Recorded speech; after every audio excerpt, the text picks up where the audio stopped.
Straw Hut Media. Hello, student body, or shall I say, dead body? Welcome to Release Date Rewind, a podcast that celebrates milestone anniversaries in movies.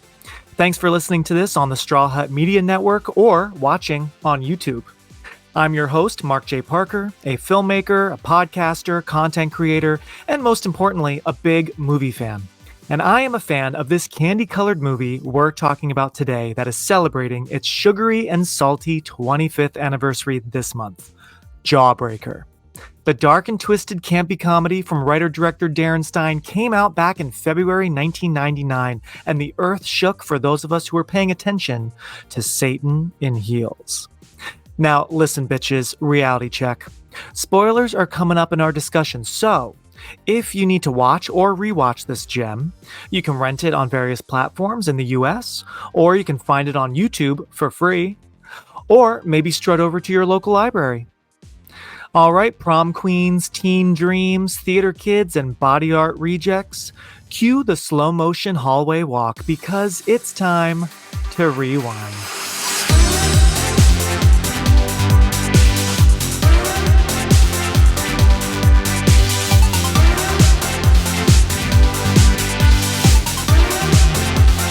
I am so excited. We were just a second ago, before I hit record, my guest and I were just talking about how we've known each other online on Instagram. We've been buddies following each other for a while, maybe about 2 years or so. But this is the first time we are speaking online. We're not in person, unfortunately. He's West Coast. I'm East Coast. You know, he's in that clique. I'm in my clique. One of the Biggie and Tupac. I know, right? Yeah, exactly. Maybe we'll gay it up a little bit more than them. But I'm so excited to welcome to Release Date Rewind, Clark Felix, horror designer, artist, graphic designer, also a big movie fan, a big horror fan. Clark, welcome to Release Date Rewind. Thank you so much. I'm really happy to be here and happy to actually get to speak to you almost one-on-one. Absolutely. It's a long time coming. I feel like we've known each other for a long time. It's great. And like you were just saying, like if we grew up together, we would watch all these movies. Now, how long, let's talk about your art. How long have you been like drawing, designing, graphic designing? Like, have you been making like horror art since you were young, or is this like a newer thing in life? Tell me about it. I would say newer. I've always been semi-artistic throughout my whole life. I had like journals back in kindergarten my grandmother kept because she was like, "Oh, these are so good." I'm like, "Okay." But it wasn't until I got into graphic art with basically my tablet and whatnot that I actually found a love for it again. Yeah. And started going further into it because really I had no outlet for it. It was just like pages in my notebook. So yeah, I hear you. I used to draw a lot as a kid. Never anything nearly as good as Clark stuff. Guys, if you aren't following Clark, please go on Instagram. Clark Makes Art 87. Were you born in 87? I was. Me too. When's your birthday?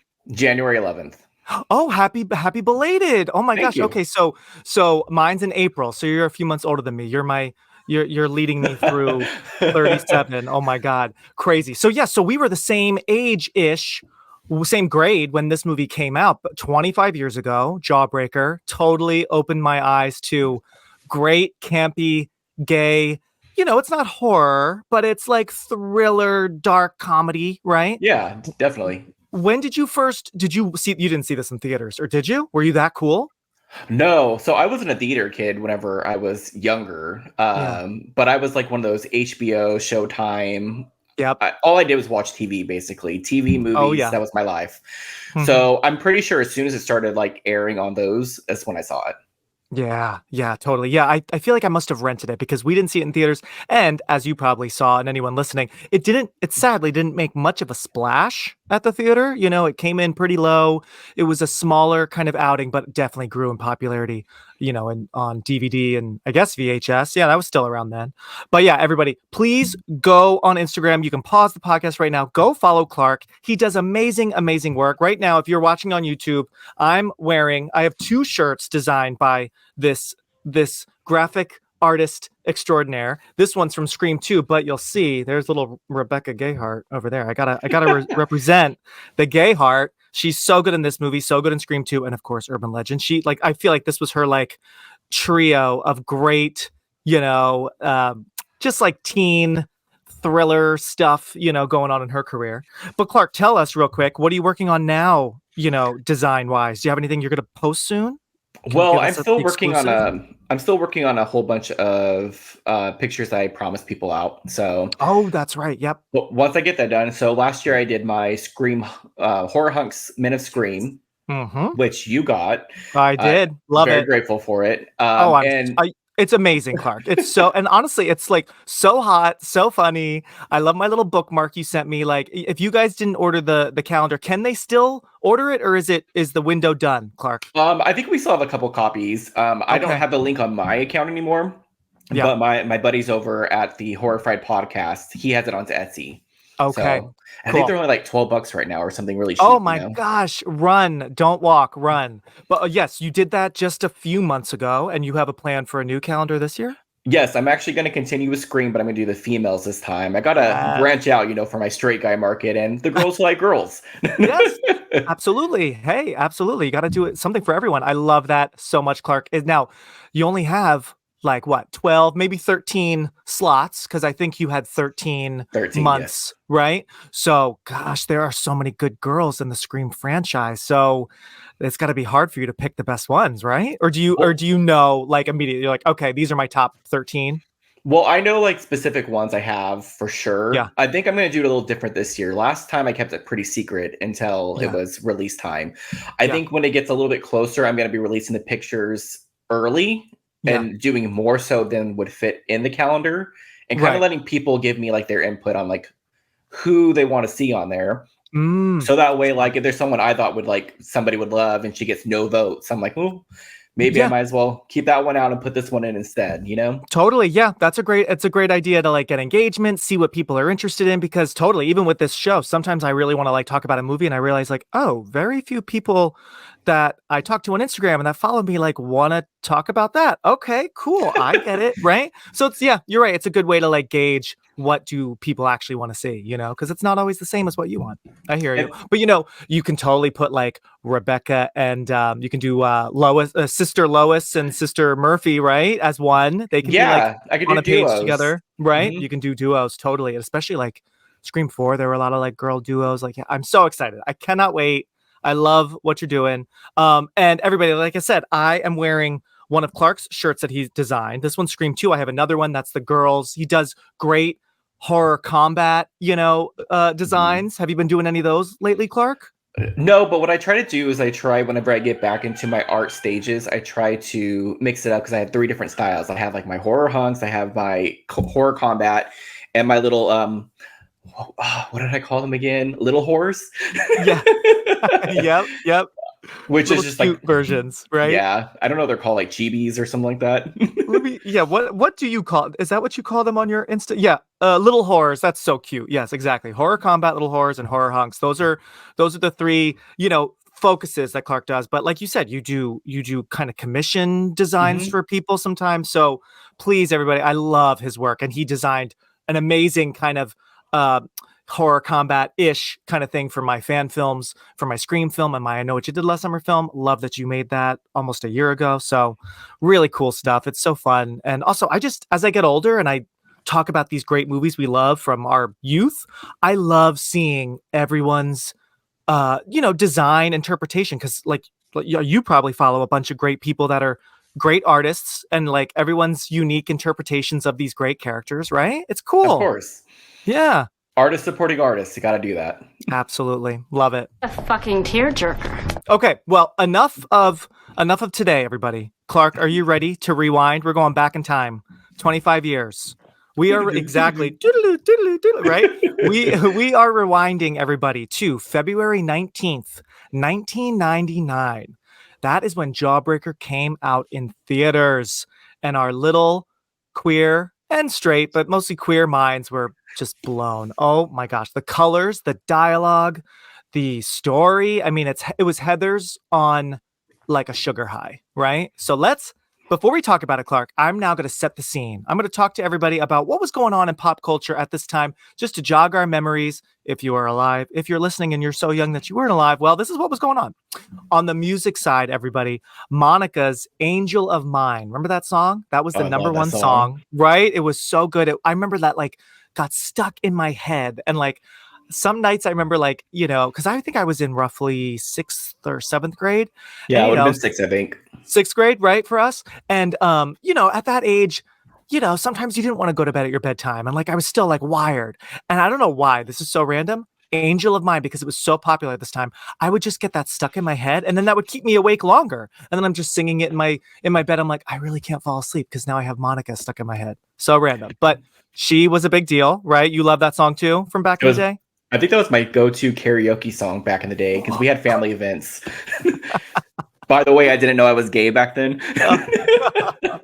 But everyone else did. Oh my gosh. Wait. So Clark, you would go to family events and there was like someone had a karaoke machine? No, we would actually have like professional karaoke people come over and the whole family, neighbors would all do it and stuff like that. Wow. Oh my gosh. I would love to hear you sing Angel of Mine. Oh my gosh. I bet it was so good. No, you wouldn't.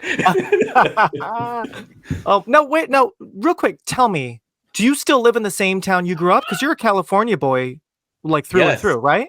Yeah. Correct. Where do you live? Bakersfield. So usually how I tell people it's like 2 hours north of LA.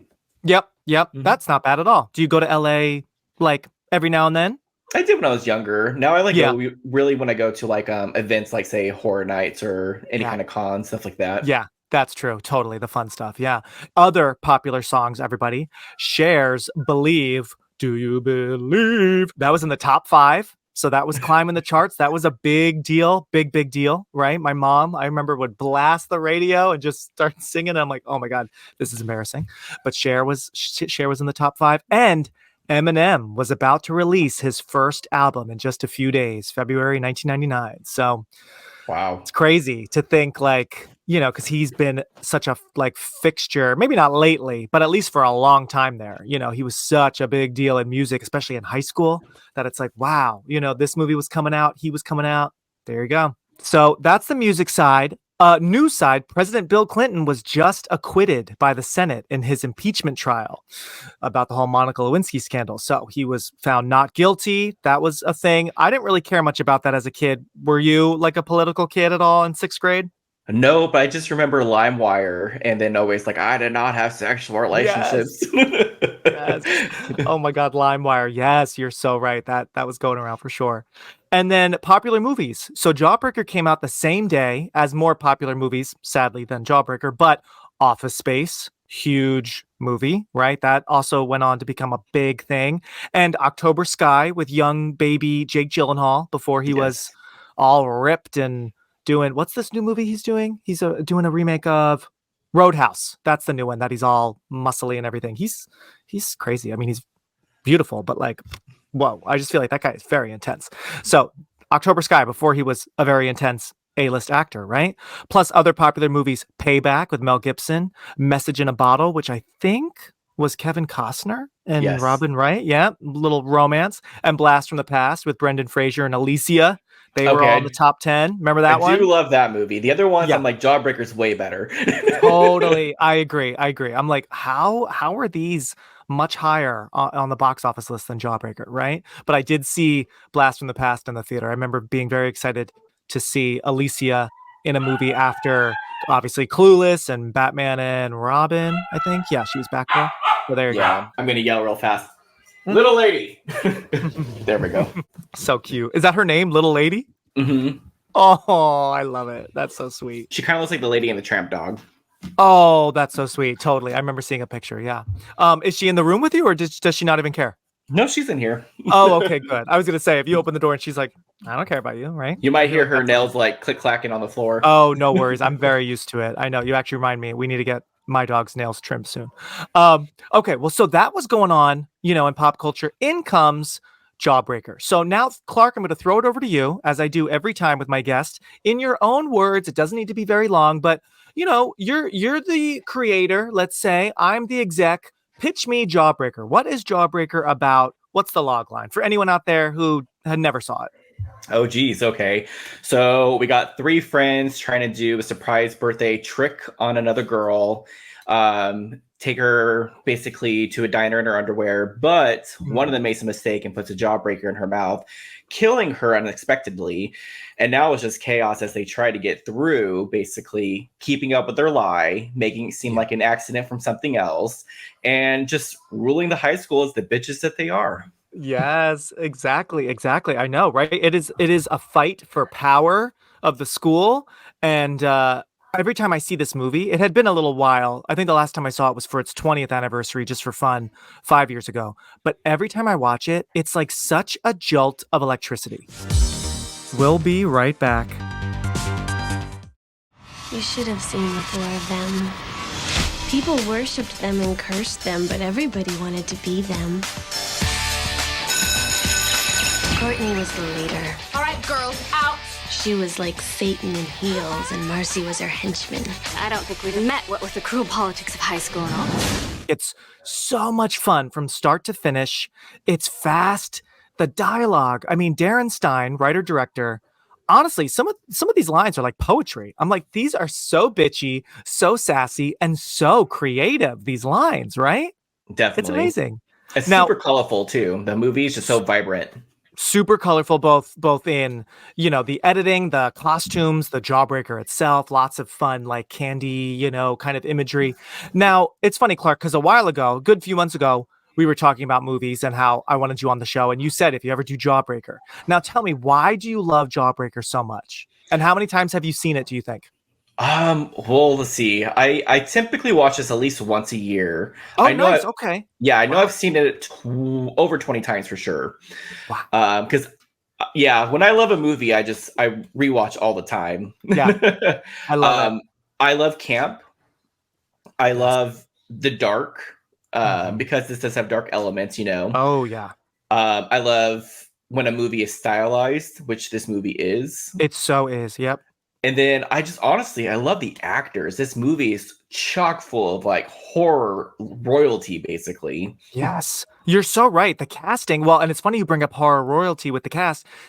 I had forgotten the casting director, at least one of them, is Lisa Beach, who cast the 3 original, Scream films. So nice. she knew like who in Hollywood was not only a great actor, but like hot and it at the time. Obviously Rose was in Scream, so she knew what she was doing. I saw her around this time a year ago in a Zoom like kind of webinar workshop thing, and I remember telling her, I was like, I just want to say, I only came here to observe, but I love what you did with the Scream films and with everything. I mean, she's I think also cast Valentine, so she knew like the young hot horror of the late 90s, early 2000s. So I completely agree, because with this cast we had Rose and Rebecca were both in Scream films. We had Julie Benz, who plays Marcy. She was in Buffy at the time. Were you a Buffy fan? Oh yeah, definitely. Buffy, right? Charmed, Supernatural. Those are kind of like my shows. It's funny because I just rewatched the other night. I was in the mood for Valentine's Day. I just rewatched the My Bloody Valentine remake. Remember, it came out in 3D, however definitely long ago. And it was my first time since seeing it in theaters. And it's really not that great, but it's fun, of course.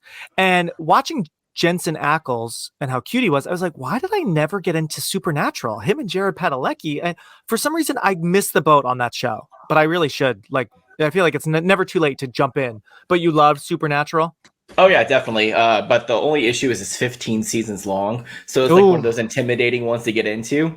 Jeez, it's 15 seasons. It's like, wow, that's like Grey's Anatomy. Like, whoa, I figured it was like 9, maybe 10, like Friends. Wow. Okay, good to know. I did like maybe the first 4 or 5 are really good, and then of course they fall off and they get better again, and then there's seasons where like there's amazing episodes and like most of it's filler.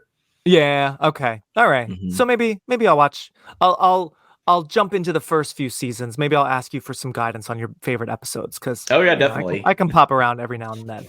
But yeah, you're right. This cast really, really solid. So since we're talking about the cast, let me just tell everyone a little bit about how everyone came together, where they were in their careers. So it's interesting. This is one of those times that I feel like every now and then happens, where a film premiered at Sundance in January, and then just a few weeks later, like a month later, it's in theaters. So that happened with Jawbreaker. It was in, Sundance, 1999. It screened there, premiered there. And then just a month later, it's now in theaters. Writer-director Darren Stein, like I mentioned. And fun fact, everyone, and Clark, I hadn't told you this yet. As of a couple days ago, hopefully it still works out, Darren Stein will be my next guest on this podcast. We're going to talk about the making of this movie. So that'll be a little like bonus part 2 of our Jawbreaker celebration. So everybody, keep an eye out for the Darren Stein interview. Awesome. Look at you doing big things. Yeah, I know. It's not often that I have, the people that made the movies. The only other time was Mona May, great costume designer, Romeo and Michelle, Clueless. She did it a couple years ago. So I thought, let me reach out to Darren Stein. So he's coming on, everybody. But so Darren Stein was very young. He wasn't even 30 yet when he was making, Jawbreaker. He had just done a film that I've never seen. Maybe you have, Clark, called Sparkler with Jamie Kennedy and Freddie Prinze Jr. Did you see that one? Yeah, I haven't seen that. I might want to check it out. I think the only one else I saw of his was that GBF. GBF. I haven't seen that yet. How's that? Do you remember? Did you cute. like that? Yeah, it's cute. It looked really cute. I know Megan Mullally and a bunch of teens and everyone, So I got to check that out too. But Sparkler was with Jamie Kennedy and Freddie Prinze Jr. That was a little bit of a smaller thing, but obviously those guys were really on the rise with their films, right? And apparently he brought his Jawbreaker script, to executives at Columbia TriStar, and they agreed to finance the film. And the budget was only around $3 million, $4 million, so, low budget. But they agreed to finance the film if he could cast either Natalie Portman, Kate Winslet, or Rose McGowan. So nice. Yeah. Rose McGowan's the one that brought me into this movie because I was a Scream fan. Absolutely. But also, there was a small movie called Devil in the Flesh. I don't know if you ever saw that one. Oh, Clark. Yes. Absolutely. Are you kidding? Love. So even though I love all these actors, Rose McGowan is the one that made me watch this movie. Absolutely. Amen. I totally agree. I would say it was Rose and then Rebecca, because I recognized Rebecca, definitely. She had just been in Urban Legend just a few months prior, right? And of course, Scream 2 and 90210. So I knew her, but I completely agree. Rose. And it's funny because Rose had obviously she was blonde in Scream, which we love, but then she went total brunette, black hair, which really fit more of her vibe, I feel like, right? Because she did Devil in the Flesh, which is so much fun and pretty hot, I gotta say. I remember watching that on HBO and I was like, damn, okay, a little bit naughty here. Oh yes. I was like, this is definitely a different kind of movie and I like it, right? She did that. Did you ever see she also in 98 did Phantoms? Did you see that one? The one with Liv Schreiber too, right? Yes. Yes. He was in it. Ben Affleck. I only saw it once. It was another Weinstein movie.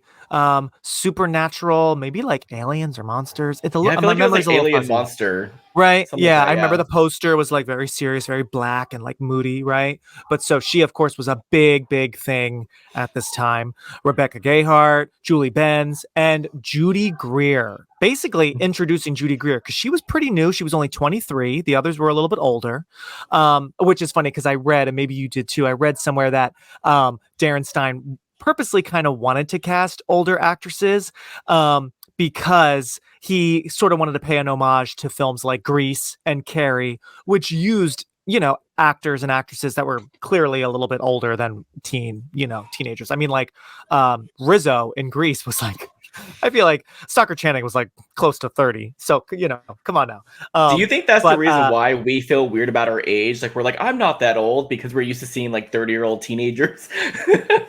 I mean, maybe because I still feel like I'm a kid sometimes, but I'm oh no, I'm gonna be 40 soon, and yeah, maybe you're right. Maybe it's because we see these older actors playing young that it's okay, right? Yeah. But still, I always think it's so weird when I rewatch these movies and knowing that wow, they're younger than me, because it's that thing nostalgia does to our brain where it's rewatching Jawbreaker. I'm oh yeah, they're older than me. I'm no, now they are much younger than me now, watching the movie. It's weird. My brain gets warped with that, right? Oh no, definitely. Because what was a Super Bowl was the other day, and I'm not a sports person, but I was looking a second, I was almost every guy on that field is probably younger than I am right now. Right. I know. And you're there's so much more muscular and manly, and I'm I'm a little kid compared to them, but I'm a good probably 15 years older than many of them. Okay, interesting, right? Everyone's different, right?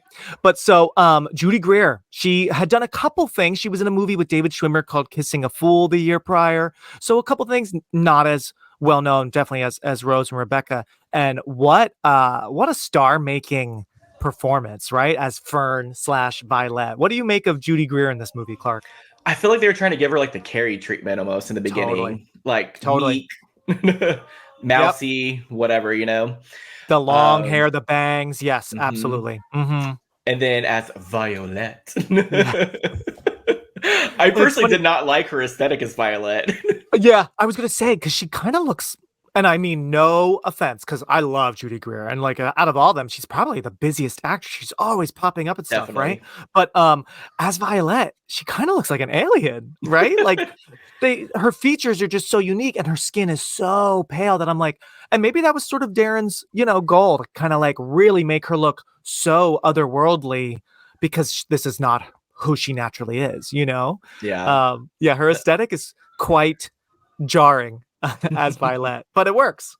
My name's Violet. Major shout out to Pam Grier as Detective Vera Cruz with all her hair. Apparently that was like 3 wigs sewn together, which is amazing. Did you hear the story about when she met her?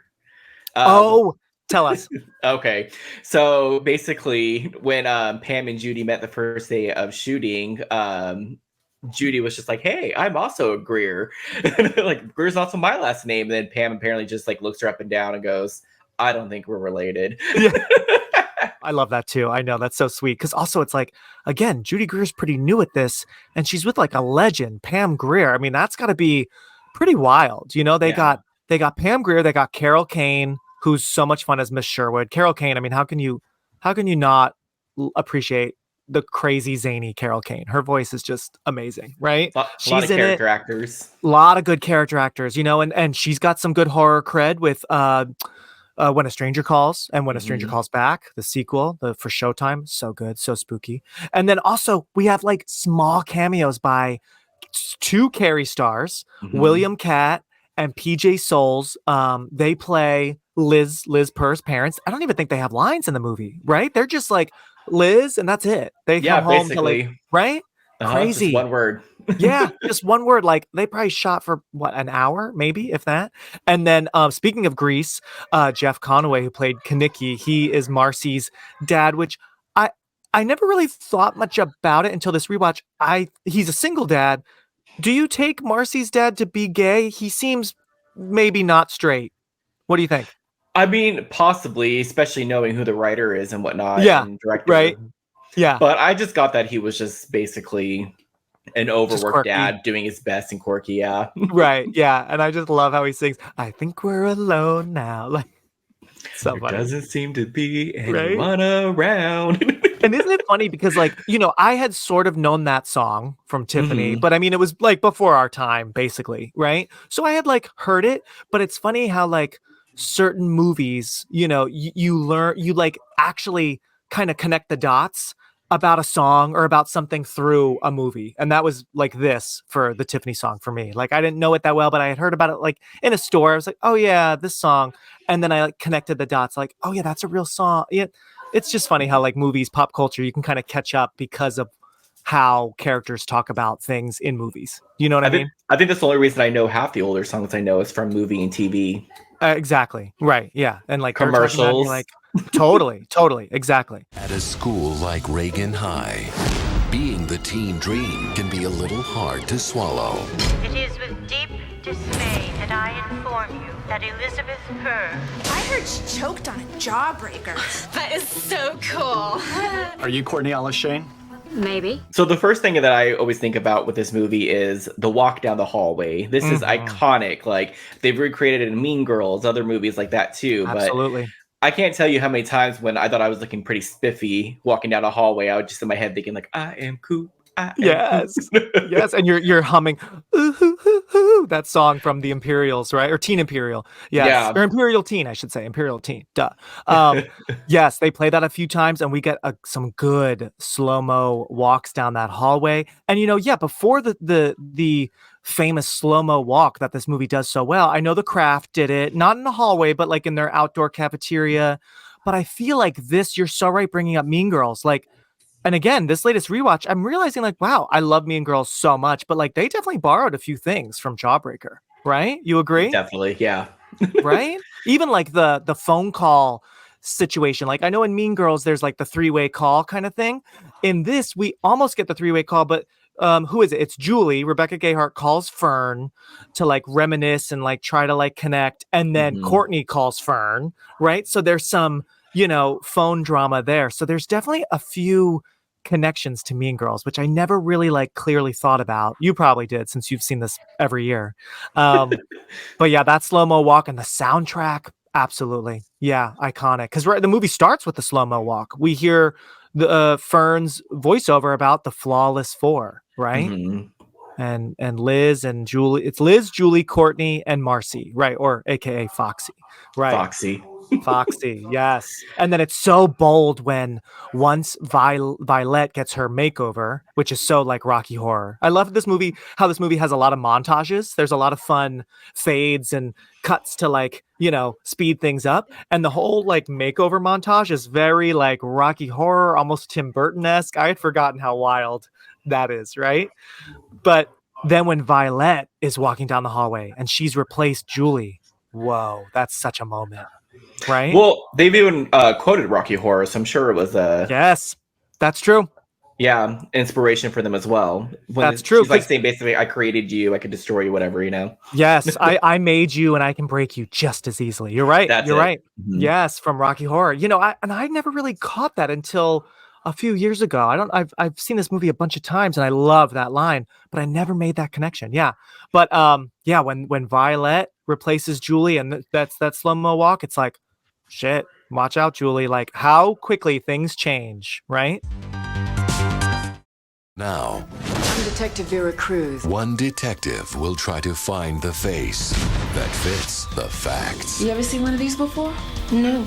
No? Take a lot of licks to get one of these things down. It's hard. You frighten me. Were there Mean Girls like this in your high school? I wouldn't say mean to the extent of, are you allowed to curse on here? Oh, absolutely. Curse it okay. Not in the sense of like, I'm going to purposely be a bitch just to be a bitch. Right. But there were girls who definitely were top tier who might look down on others, and people like aspired to be their friends. Yeah. And that's about it, I hear you. Yeah. It's hard because I feel like middle school, like actually around the time this movie came out, that was vicious. High school, I feel like, was a little less vicious. I mean, there were definitely assholes. And, I'm sure there were mean girls. I just remember like the really mean like jock guys. But middle school, I just feel like people were just tearing each other up, Now, out of this cast, out of these characters, who do you think you would be friends with the most? Would you be friends with Fern? Or are you friends with like Courtney? I'd be friends with Courtney, most likely. Oh! I appreciate myself at HBIC. Oh, okay. Yes. Oh my gosh, Clark, were you a mean girl back then? I had my moments. I'd never say I would be like purposely. I was never like purposely mean. Yeah. But at the same time, it's like I could talk shit like no other with my friends. Oh shit. Oh my god, that is so much fun. Oh my, now I do really wish we grew up together. Oh my god. Yeah, I love talking shit as well. Still do to this day. But yeah, no, I was not a mean kid. I wasn't a Fern. I guess I would be. I don't know. I mean, Julie. I definitely was. I was gonna say Julie. Julie's definitely the most normal of the bunch, and like she's got the best heart. We never really meet Liz. Apparently Liz was like the nicest girl, well, popular and nice, right? But so not you either. I'm just kidding. Yeah, no. But I guess I would be Zach. I was totally the theater kid. I did all the plays in school, every play and musical. I don't think I was as cute as Zach. The boys in this movie are cute, honey. I don't know. You're a pretty handsome feller. Oh, thank you. And you as well. Thank you. I appreciate it. I definitely didn't. I mean, I had long hair, but I didn't have Zach's hair. Oh my gosh. Are you kidding? That is so 90s. And it's interesting. Both guys, Chad Christ, which is what a name. Wow. As Zach, and then Ethan Erickson. What a name. Oh my God. As Dane. I was about to say Zane. Dane, Courtney's boyfriend. I mean, what do you make of the guys? Oh my gosh. Darren Stein and Lisa Beach. You knew how to give us the boys in this movie. What do you think of them, Clark? I mean, this whole movie is full of beautiful people to begin with. Yeah. But the guys are they were picked specifically for eye candy.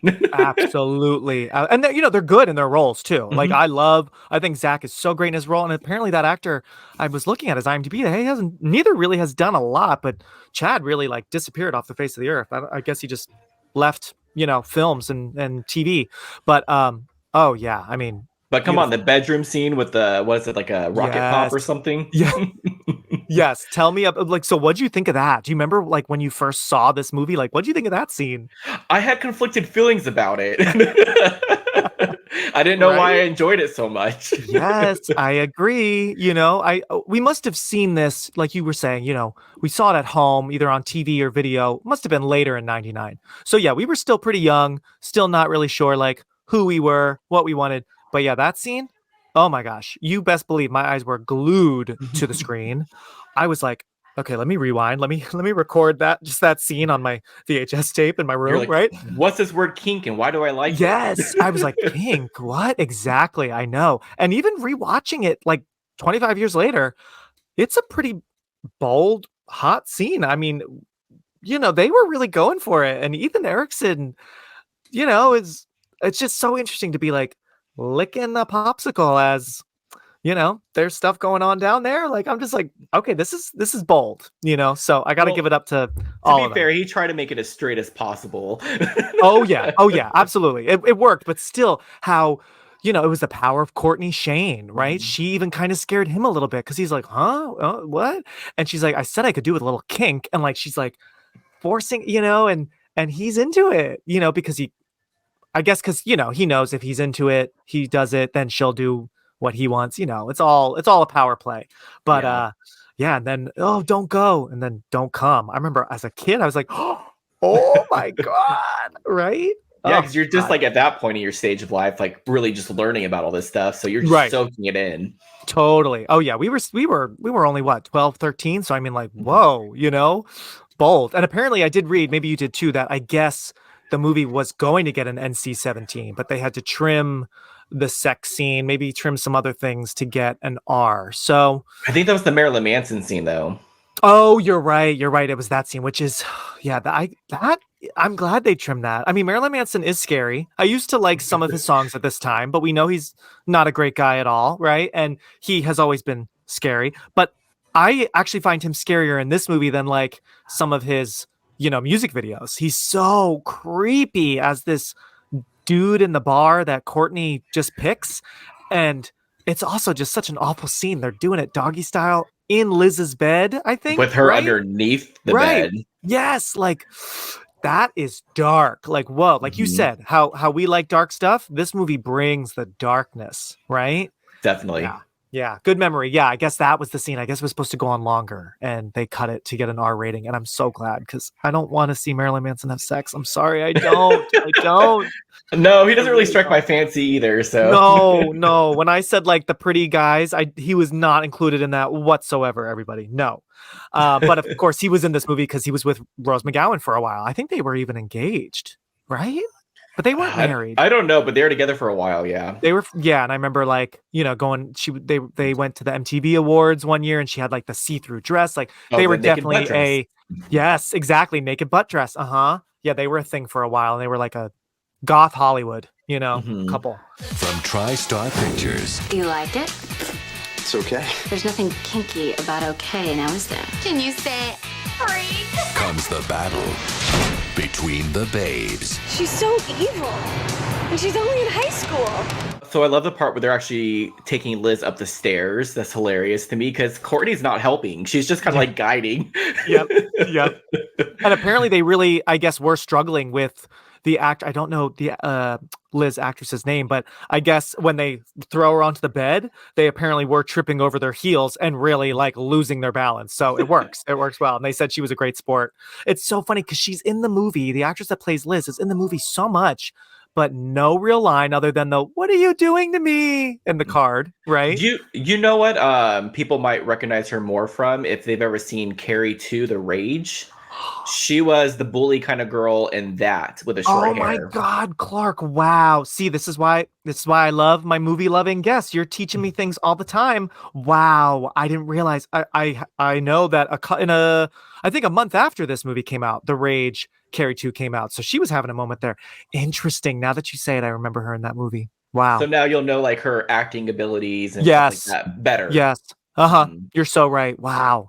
And I mean, I still to this day get so creeped out by the great makeup effects of her dead body with the bulge of the Jawbreaker in her Oh yeah, throat. that's gnarly. It's gnarly. I mean, I'm sure it's just sort of like they just put it over her neck, some sort of like silicone, whatever. But man, like, and the shot in the beginning, of we find out it's Courtney's hand because the other girls didn't know Courtney gagged her with a Jawbreaker, right? Yeah. But forcing the Jawbreaker into her mouth it's so visceral. It makes me, feel a little queasy, right? It's like, ugh, Or when they open up the trunk and they pull the duct tape off her mouth. Yes. Like kind of like a slow motion. Absolutely, Clark. Yeah, her skin just, naturally kind of like ripples, and then the slight pan down to her throat. Ooh, gnarly. So gnarly. Yeah. But that whole scene I had forgotten is so much fun and so tense when the girls are bringing her up to her room to make it look staged like she was raped. So dark. And then how Fern is slowly climbing the steps, with her homework. I also love there's, like you were saying, there's such good imagery. I love when Fern's like, it seems like Fern is maybe a little queer as well because she loves Liz so much, and she even says to you Miss mean Sherwood, the cat's meow? The cat's meow, exactly. Ooh, meow, right? But she's like smelling, Liz's flowers in front of her house and pulls one off. And yeah, I forgot there's like some good dark imagery with like the centipede in it, a lot of good little sound effects, great editing. And like you were saying, the stylization, like Darren Stein and his team have such great angles and the camera moves just right. And, good fades and everything. It's like John Waters meets like a music video. It's almost like it's trippy at times, the visuals are so dreamlike, right? I'm wondering if it didn't do well because they didn't know really how to categorize the movie. That's interesting. Yeah, since horror was such a big deal at this time. Although, I was even just saying in my episode with talking about She's All That and Varsity Blues, which came out a month earlier, we saw the teen horror craze start to already slowly fade in 99, like it was so popular, and 99 was the year of the teen comedy or drama, less a little bit horror, right? But yeah, you're right. Maybe because it was dark and there was murder, but it wasn't scary. Yeah, it's like Greg. Did you ever see any movies from Greg Araki? I'm not really sure. Give me one of the titles and I'll let you know. Rose is in, I think it was the Doom Generation that he did. He did a movie called Nowhere. I think that she worked with him a little bit, but he did some really funky, I'm sure Darren Stein probably was inspired a little bit by his movies, but very LA, very grungy, very gay, very queer, colorful, weird movies. He also did that show a few years ago. Was it Now Apocalypse? Do you remember that on Stars? Does that ring a bell? I remember the previews for it, so I know what you're talking about. And I think I have seen Nowhere, but it's been forever. Yeah. His movies aren't very easily streamable, but I feel like this movie fits in with those films that were kind of under the radar, had big stars, that weren't maybe big stars just yet, that were funky, quirky, very colorful and trippy, right? Take her place. It's the three, girls versus Fern, and Fern has heard what they've said, right? And Courtney's trying to control the situation, and then Fern sees the body, and then that's when we get the famous "take her place." We can give you what you want. Yeah, right. Oh, so good. Would you take the offer? Ooh, that's a good question, Clark. Would I take the offer? Honestly, no. I really don't think I would. Yeah, I mean, because well, you were Miss Courtney Shane, I guess, but I wasn't Courtney Shane back then. But being, having a good core group of friends, I was in the Zach group, backstage in theater. I had way too much fun with those people. So no, I wouldn't give them up to be part of the flawless 4 or 3, If I was mixed in with it, I probably would. Like if I was already part of it, like if I was like, say, like a Julie or a Foxy or whoever, I'd probably maybe have that point in my life gone with it. Yeah. But if I was a Fern, I wouldn't have. Yeah, totally. I hear you. Yeah, it's just stay away and do the right thing, right? And I also just remembered this movie.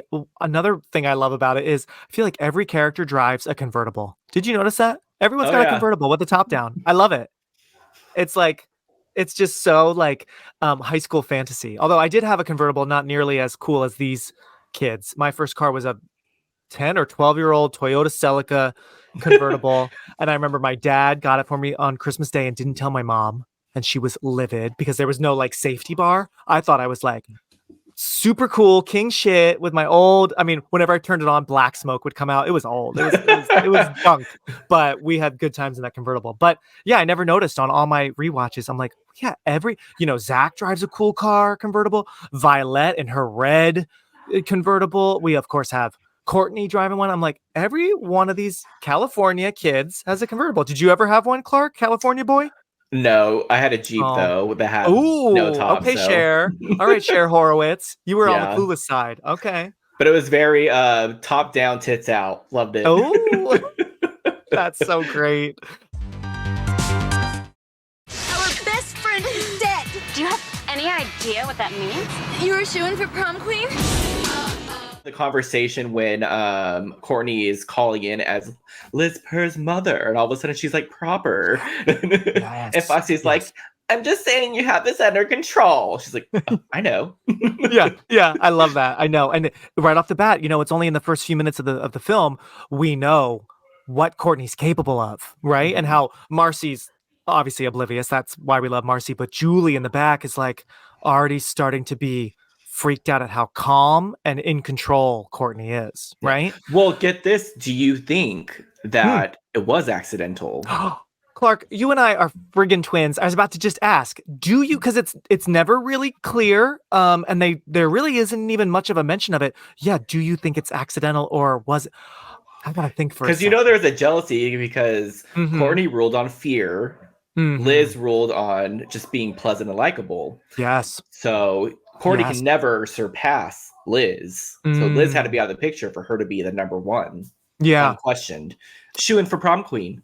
Yes, exactly. Shoo in. Yeah, you know what that means now that, what does she say? Liz is dead. And that is fucked up. But you know what that means? Shoo in for prom queen. Yeah, you might be totally right because the movie never really gives us a clear example of Courtney kind of being jealous of Liz. It's talked about in the voiceover, but there's never even a line after Liz dies of like, oh, it's not very clear, but I think you're right. I feel like Courtney knew she could never be number one if you had the good witch, you have Glinda and you have Elphaba, and you got to get rid of Glinda if you want to be top bitch, right? And she already knew that Foxy was a follower and would hang on every word she said.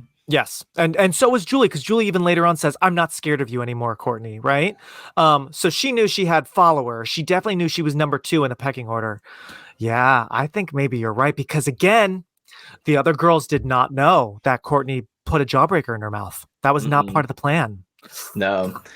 And then there is that moment of shock, but that moment of shock is okay, is it because it worked, or is it because she had to play the part, or was she genuinely shocked? There's that's so many true. ways you can play the movie. Yeah, that's true. That's a good point, because when she pulls out the Polaroid and takes the picture for the prank, she drops it and she is shocked. So yeah, you're right. That's why I really don't know. I guess that's another reason why I love the movie. It's sort of up to your interpretation. Did she do it on purpose? Right? And also just imagine, I mean, have you ever had a jawbreaker that big? I have. Wow, you're brave.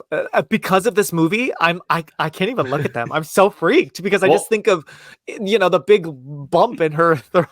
Well, I got it because of this movie. There was this little coastal store that had them that big. But the thing is, you don't put them all in your mouth. You lick it. You just keep licking. You just keep licking. Yeah, that's why I was never a jawbreaker kid. Even, they even had the little baby ones. They had all different sizes, right? I was never really a jawbreaker kid because, especially the bigger ones, they looked so cool. I would love to have it as a decoration, right? And the movie plays with, the fun colors of the jawbreaker. We see it being made in the opening credits, which is cool. But I was just too impatient to lick that thing. I'm like, oh my God, this is going to take forever. And who wants to lick it and then put it down for a little while and then come back to it? That's kind of gross, right? I put it in a plastic bag. I think it took me a good 2 weeks to finish. Wow. Oh my gosh. What did it taste like? Do you remember? Chalky. It's whatever. It's just sweet, chalky. Yeah, that's the other thing. You know what? I wonder if it was the same taste as, do you remember candy cigarettes? It wasn't exactly like that, obviously. Okay. But I mean, there's a hint of it. So. They had because they had like a chalky they did kind of vibe, right? Yeah, those were fun. But then every time I ate one, I was like, nah, not worth it, right? I prefer Big League Chew. Oh, there you go. Now you're talking. Absolutely. It's over, Courtney. I am petrified.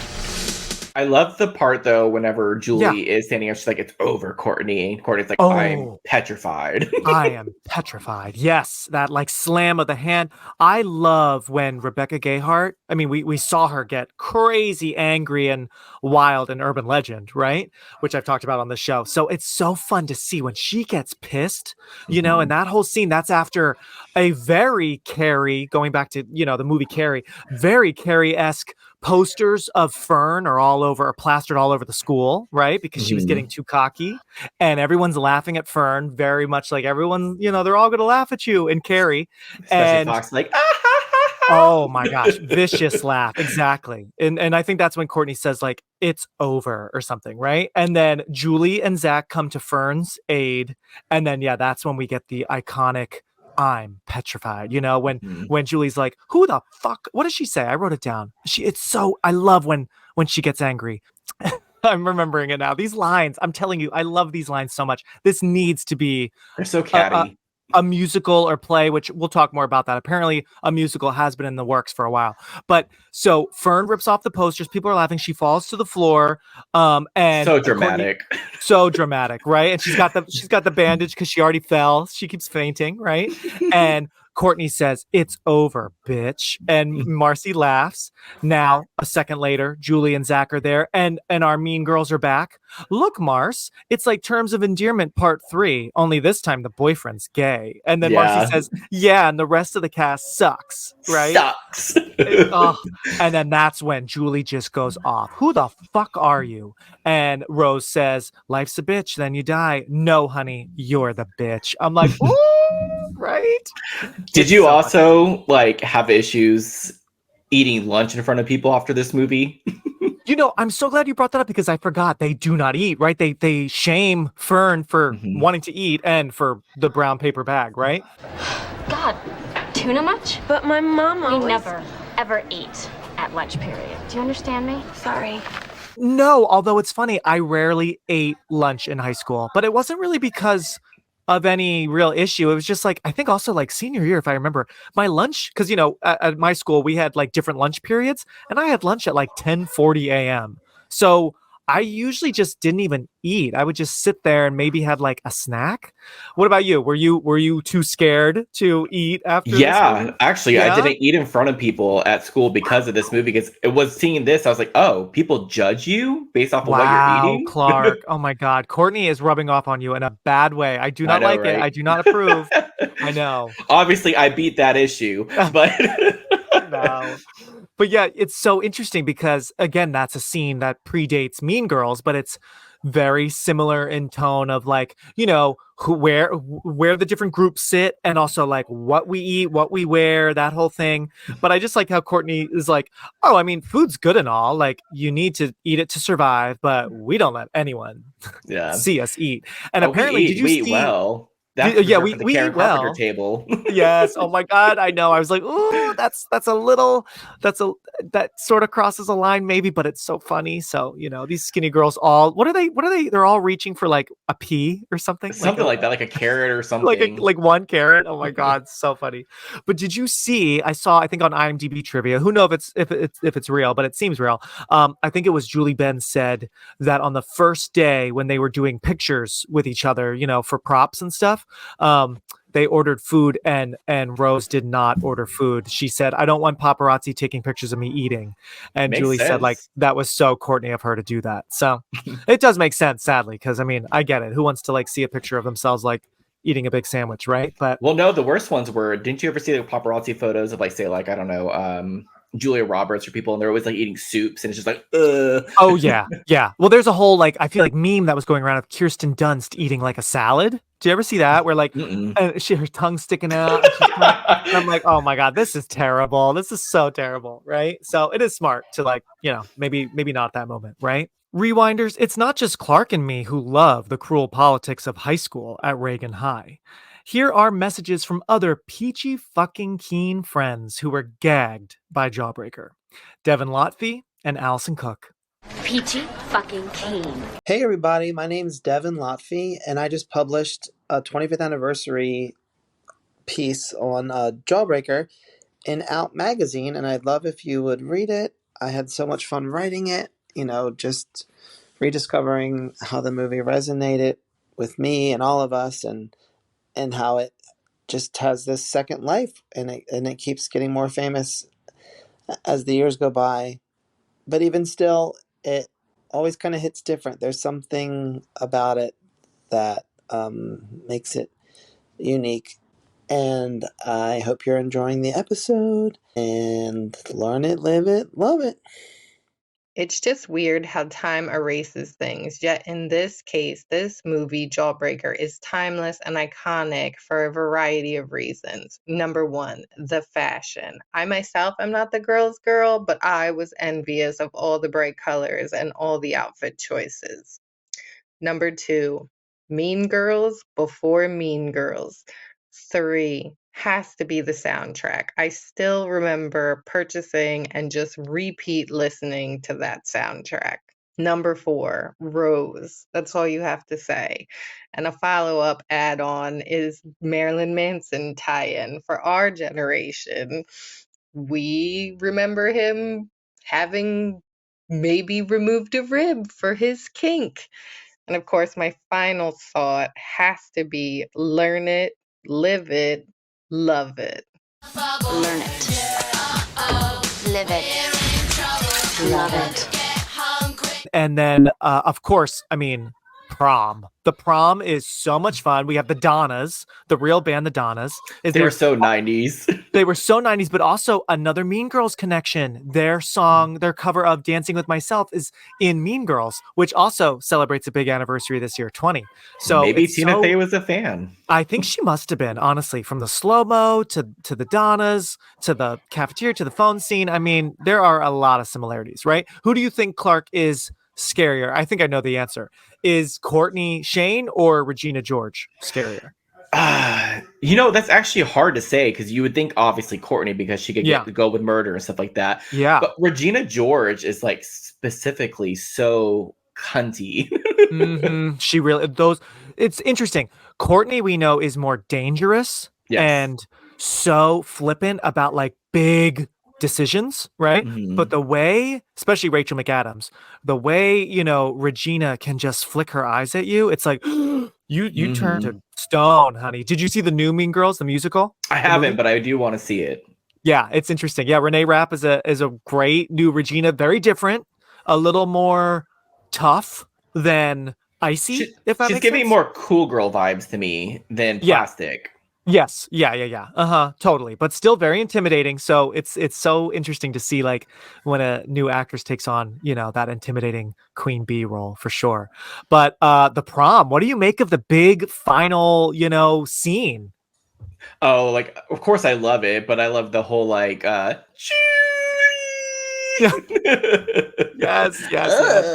I know, I love it. I have to say I always enjoy the but I don't know if we needed the that's sort of that's the camp though. Yeah, that's the camp. That's totally the camp. That is the John Waters coming out. That is, that's totally the funny bit, but it's already so funny and dark and twisted. I love also all the slow-mo extras and students shouting things. Like I wrote them down. I just love it when they say, "You hear me? You are dead." And someone says, "How could you?" Mm-hmm. It's so great. But let's talk about the ending, because it is so iconic, although it's also like, Courtney, why are you walking through the crowd? It's a great visual, but I'm like, try to like go out the back, Was she walking or was she floating? I know she was skating, honey. She's like being pulled, right? She is floating. It's such a great visual. And like as Rose, who looks so truly beautiful in her outfit, the hair and all that. But as she's smearing the makeup, which is just iconic, right? I do think it is surprising that even though Violet, or I guess, maybe she's more Fern again, even though she looks like Violet, Fern is sitting with Julie during this big moment where I killed Liz, I killed the teen dream, deal with it. Right? When that whole thing, Zach, because he's a theater guy, he knows his tech, he's doing that, behind the scenes. But we sort of lose Violet in the last moments of the movie, which I had forgotten about. At the very end, when Julie takes a picture of Courtney, smile, pretty Courtney, it's just Julie. And I'm like, oh, well, I kind of wish Violet actually took the picture of her, because going back to that line we were talking about from Rocky Horror, I made you and I can break you just as easily. It's like, no, actually, so even though it's so great that Julie she's the one that's always doing the right thing, I kind of wish at the very end Violet was the one to take the picture. I don't know. I don't necessarily I see your point. I don't agree with it. Okay. Just because Julie was the one who actually lost everything because of it.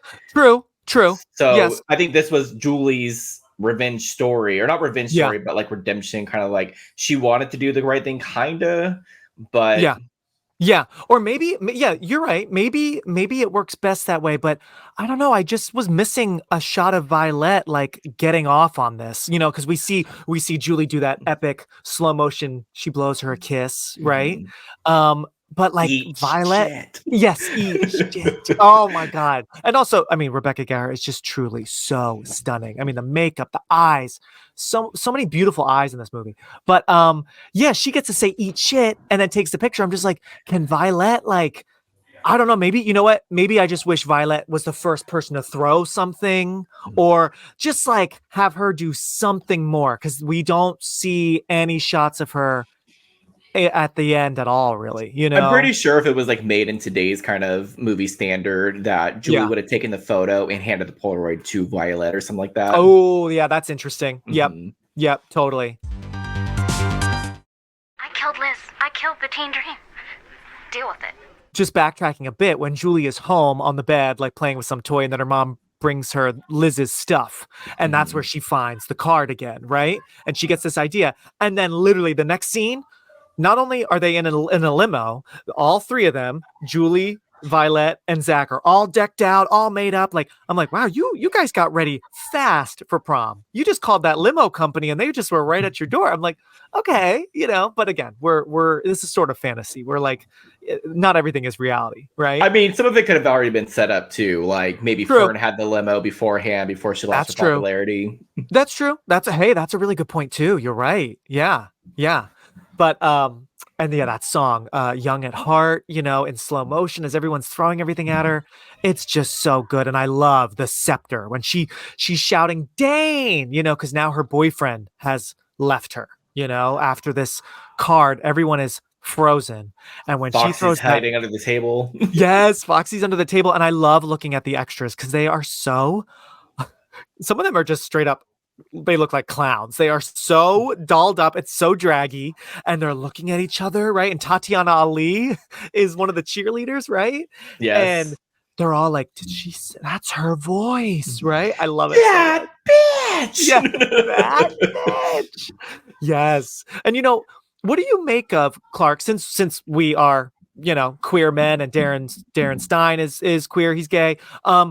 There are some gay jokes. This is obviously written and directed by a gay man. Do any of the gay jokes, they haven't aged so well, but were you ever offended by any of the gay jokes in this movie? I still, for the most part, don't get offended even to this day about gay jokes. That's good. Nice. Especially from older movies, because I'm sign of the times, Mm-hmm. Yeah, definitely. And I still find some gay jokes funny to this day, just because totally. Stereotypes are kind of there for a reason sometimes, Yeah. Oh yeah. It's fun to just embrace them, right? I would say, and part of me, this is a little bit too hardcore, it's when movies say things like fag and stuff like that. That's when I get a little bit more I don't really care for that. But yep, I agree with you totally. If they're like, oh, this guy's gonna be snuffing butts over there because he's in theater, I'm just like, well, he probably is. Shoot. Well, I hope so, right? Yes, right. You're so right. But I hear you. Yeah, that F word, that if that's to be said in something, I said it on stage once in a play. I was supposed to. I didn't just say it, because I wanted to.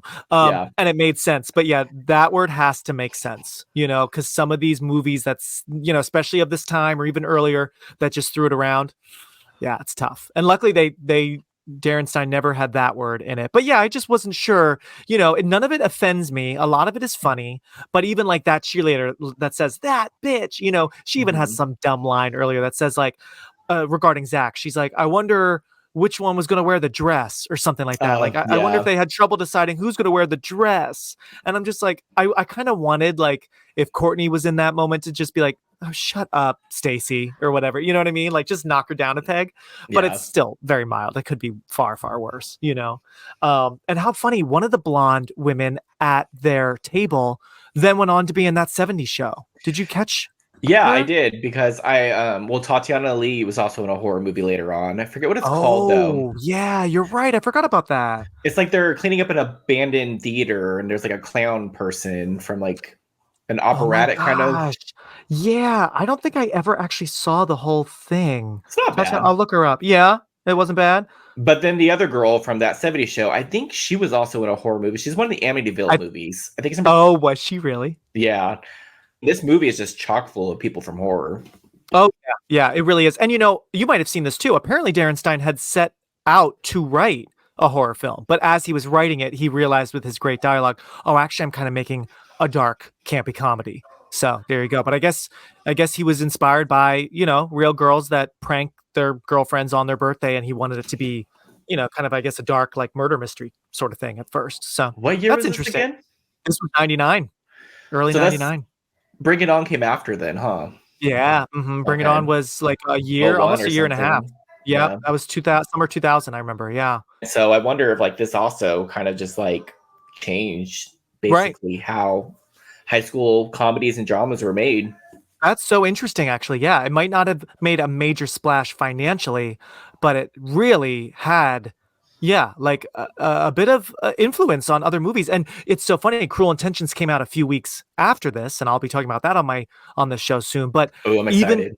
Right, it's so good. It's just like iconic, right? But even going back to the posters of Fern, saying who is Violet all over. That even made me think of, that's a little like at the end of Cruel Intentions when Selma Blair, Cecilia, right, is handing out, all the papers, and Sarah Michelle Gellar's totally caught, right? So it is funny how intentionally or unintentionally how this movie really kind of set some standards for, the teen movies of the millennium, right? Yeah, definitely. Yeah, it's so much fun. I'm so glad you wanted to do this because this is truly, I think, one of my. I have so many favorite movies. It's so hard to pick like even 10, but this movie, talking about it, hearing about it, seeing a picture from it, I get nothing but total joy from it. You know what I mean? Oh yeah, definitely. It's one of those niche movies that just like you can never get tired of. Every time you like, if we still had cable the way we had cable back in the day, if I ever came across it, I would just stop. Yeah. Oh, totally. Oh, you have to, right? And the soundtrack is killer. Oh my gosh. And I love the score. I think it's instrumental. I don't think it's from a song, but the score of when Courtney is announced as prom queen, it's so tense, and the balloons are falling and she's going up to the stage before, everything goes south, like what we were just saying. So even the instrumental is just so, all the sounds, sound effects, sound editing, and then the soundtrack, so top notch. Really, really good. Really good. We keep drawing parallels like Mean Girls. Who would you like basically make parallels to in the sense of the leads? Like obviously Regina would be Courtney. Yep. And do you think Gretchen would be Foxy? Let me think. I feel like Gretchen would be more Julie. Okay. Because Julie's a little bit more higher, because I could see the Foxy, but I feel like Amanda Seyfried. What's her? Karen. I feel like Karen is totally the new Foxy, right? Space cadet, not the smartest tool in the shed, right? So I would say Gretchen is probably closer to Julie because there's then the moments where Gretchen's starting to like not like Regina. Break apart, yeah. Right. So that, and then of course Katie is Violet coming into the group, right? Awkward. Although getting made into. Right, yeah, makes sense. Getting her makeover, but still, Katie's much more normal than Fern/Violet. It's so funny because even with Clueless, you have Ty. Ty gets her makeover as well. So these movies do all totally borrow from each other, which is why we love them. They're all in that same pool of like great, darkly funny quotable movies. And of course, Heathers, was a big inspiration for this as well. But I don't know.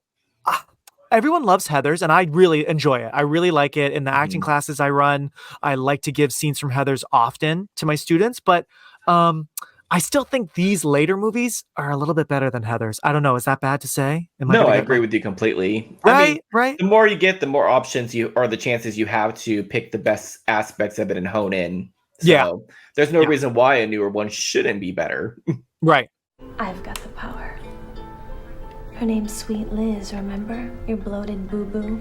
I'll fucking shred you, you whore. Rose McGowan apparently really wanted to play not only Courtney, but Fern and Violet as well. But like a twin? I guess, or something, or just like in total, disguise or something. She wanted to play them all. Darren Stein said no, which is probably for the best. It could be very fun, but that would have made it probably much weirder. And it's already, pretty funky. It'd be too hard to distinguish them because she was so curvy in this movie. Violet couldn't be like that, Yeah, you're so right. I'm glad you brought that up because even during the Marilyn Manson montage of how she found him in the bar and we see her curves, I mean, she is so beautifully curvaceous, while what makes Judy Greer so perfect for Violet and Fern is she is a stick. She's this tall, bony. Yeah, you're so right. Absolutely. It's funny because back in October when my latest short film premiered at Spooky Empire, a convention in Orlando, the three ladies, Rose, Rebecca, and Julie, with Darren Stein, were there doing a Q&A about this film. And they brought up that Rebecca Gayheart was not originally going to play Julie, but then, they were a little shy about dropping the name, but apparently Rachel Lee Cook was originally cast as Julie. Oh, yeah, I've heard that. So interesting, right? Because she just was in She's All That, which was a big hit just a couple weeks ago. So she could have, been in two movies, I guess, at the same time. I think it's better that she wasn't. Yeah. I like Rachel Lee Cook a lot, and it makes sense for her to be in the mix, but this was not the right movie for her. I feel like Rebecca Gayheart is so perfect as mean girl turned good girl in this film. I feel like Rachel Lee Cook, it would have been hard to see her as, just one of the flawless, mean girls, right? She's not. I think you needed someone someone who was more statuesque to fill out the popular mean girls. Because Rebecca Gayheart, compared to the others, is pretty tall, especially when she wears heels. She's definitely tall, for sure. She's total model status. Yeah. I will say this is the only movie I think, there's a few movies Rose McGowan says that she would love to do something with again, because she's had a lot of bad experiences, unfortunately. But she talks very highly about this movie. Yes, and she wanted to do a movie basically where Courtney gets out of an asylum and gets repositioned into the world. Oh, I love that. Oh, that Would you? It's so tough, and I don't think we will. But would you want a sequel? No, I think this is better off as it is, and plus, high school fits the mold of this better than adult. Seeing them. Yeah, I hear you. Now what? They all work together. I mean, that could be kind of fun, but but I would love to see all of them do a movie together. It doesn't need to be anything about Jawbreaker, just some new, fun, dark, twisted comedy, because they all still look so good, and that could be so fun to just see I don't know, bitchy housewives or something. I don't know. What did happen to Courtney? Did she go to jail? Did she? You bring up a good point. I'm sure she went to jail, but wouldn't Julie and Marcy also go to trial and at least get probation or something? Because they were accessories to murder. They were in on it. They helped cover it up. Yeah. Right. So I think they all would probably go. Maybe even Fern as well. So reduced sentence, but still. Right, reduced. Yeah, Courtney's probably in there, maybe not for life. I don't know, maybe for life. She's got the longest sentence, the others less. But yeah, how fun would it have been to see a post-credit scene of all of their mugshots or something, right? Or a picture imagine of them, being put in the yearbook with those ugly photos. Oh my God. Oh yeah, and speaking of the yearbook, it's the last thing we see, right? It's the picture that Julie takes of Courtney, and then the book closes, but right before it closes, right under Ethan Erickson, under Dane's photo, is a photo of Darren Stein, the writer-director. I thought that was fun. That was his little cameo. Cute. Yeah, super cute. But yeah, two quick things, I think two, maybe three, that I wanted to say before we wrap up. Yeah, I just wanted to shout out, we were talking about the great colors in this film and the great costumes, and the fashion is just unparalleled. And that was all done by Vicki Barrett, was the costume designer. So I just want to shout out Vicki Barrett, who apparently drew on 1980s and 1950s era fashion trends and blended them together and blended them with sort of that fetish kind of style, because we have those cinched waists and Courtney's got some, like we were saying, the curves and everything. So, I mean, I could see that. Do you remember the part where they're walking down and Courtney has like the violet kind of look on the purple? Yes. With a little handkerchief. It's very Grease. And that's another line I thought was really funny. It's not like we kill people on purpose, right? Yes. So good. There's so many great lines that I remember were in the commercials and trailers. I mean, so many lines you could just pull as great pull quotes for like basically the movie in a nutshell, right? So there was that with the costumes. And then Connie Francis, who did the Lollipop song that's playing during that hot and heavy little kinky scene. Did you hear, Clark? She has, I guess there were lawsuits. She did not approve the use of her song Lollipop Lips and did not like that it was during this kinky sex scene. So she filed 2 lawsuits over the unauthorized use of her song in Jawbreaker. Yikes. I only know who she is basically from The Craft. I know. Another Craft connection, right? It's so great how all these movies were connected. Yes, I know. Connie Francis. How who is it? It's Veruza Balk's mom. It's Nancy's mom. Loves Connie Francis. She's like, shut up and listen. Yes. Oh my God, that jukebox. And then one other little tidbit that I thought was fun is Fern Mayo's stylish alter ego Violet was inspired by a real woman named Violet Fagerholm.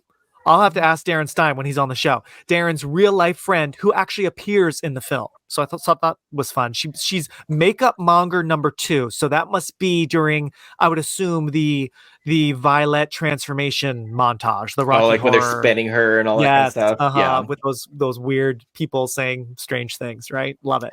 That part didn't really fit in with the movie to me. It was very out of place. Yeah, it feels very, like we were saying, Rocky Horror, very Tim Burton. I didn't really remember it, and I've seen this movie, God, I think less than you, but I feel like I've seen it at least 10 times in my life by now. I can quote so much of it. Edward Scissorhands too, almost. Yes, very Edward Scissorhands. You're right. I got that vibe, and also I got that vibe with the opening credits of how the Jawbreaker is made. That felt very like the old man's kind of like factory in the castle kind of stuff. Yeah. Oh God, Liz! I thought a Jawbreaker would be funny. You gagged her with a Jawbreaker?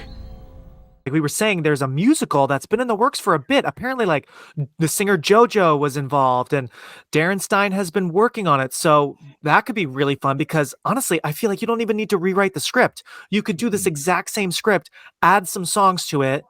It could even be songs from the soundtrack and just have the characters. Oh my God, that'd be so awesome. Would you see a stage musical of this?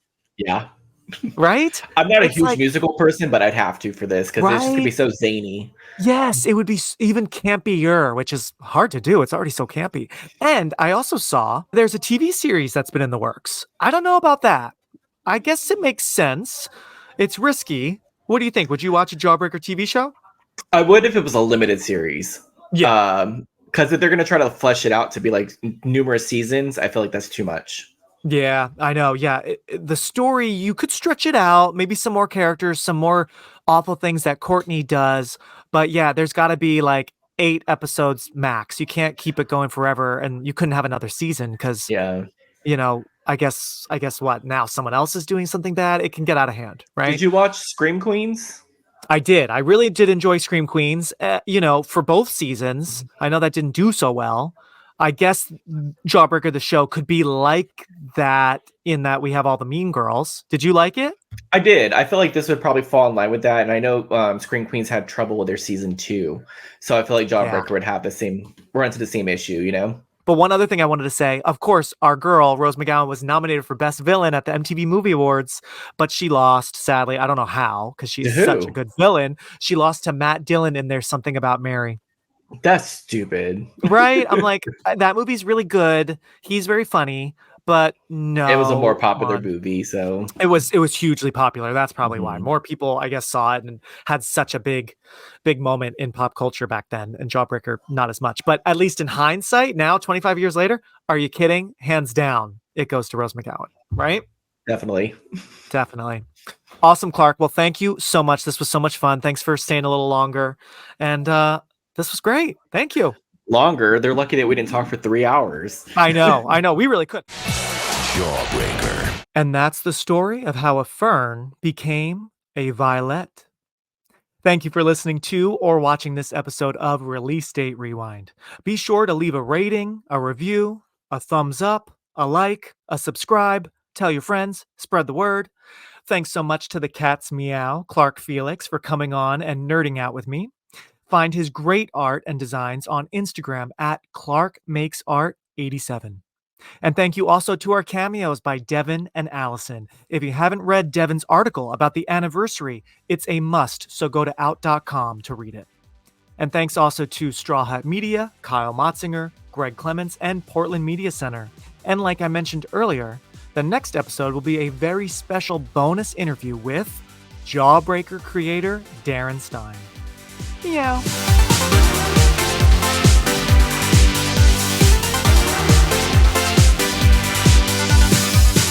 Can you imagine a year with Drop Dead Gorgeous, Jawbreaker, Cruel Intentions? I mean, 1999 was the shit. It was really cool. It was an amazing, amazing year for all kinds of movies.